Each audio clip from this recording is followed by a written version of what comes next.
তোমরা তো সবাই প্রতিদিন ডিম খাও, সকালের নাস্তায় অথবা দুপুরের খাবারের সাথে অথবা রাত্রের খাবারের সাথে। এই যে ডিমটা অনেক পুষ্টিকর খাবার।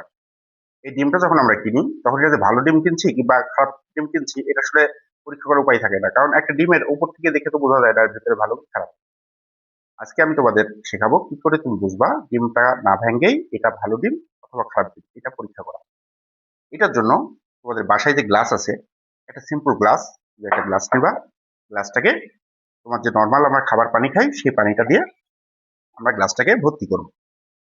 ভর্তি করার পরে এই গ্লাসের ভেতরে আমরা কি করবো, ডিমটাকে এইভাবে ছেড়ে দেব। যদি ছেড়ে দিই এবং সেটা যদি এরকম ওই গ্লাসের নিচে বা পাত্রের নিচে যদি এভাবে পানির নিচে চলে যায় এবং ডুবে থাকে, তাহলে আমরা বুঝতে পারবো যে এই ডিমটা হচ্ছে তোমার ভালো ডিম। আর যদি এইটা পানির নিচে না থাকে, যদি এইটা পানির ওপরের স্তরে এসে ভাসতে থাকতো, তাহলে আমরা বুঝবো যে সেই ডিমটা হচ্ছে খারাপ ডিম বা নষ্ট ডিম। তাহলে দেখো কত সহজেই কয়েক সেকেন্ডের মধ্যে আমরা কিন্তু বুঝতে পারলাম একটা ডিম ভালো কি খারাপ। তাহলে তুমি খুব সহজে এখন পরীক্ষাটা করতে পারবা।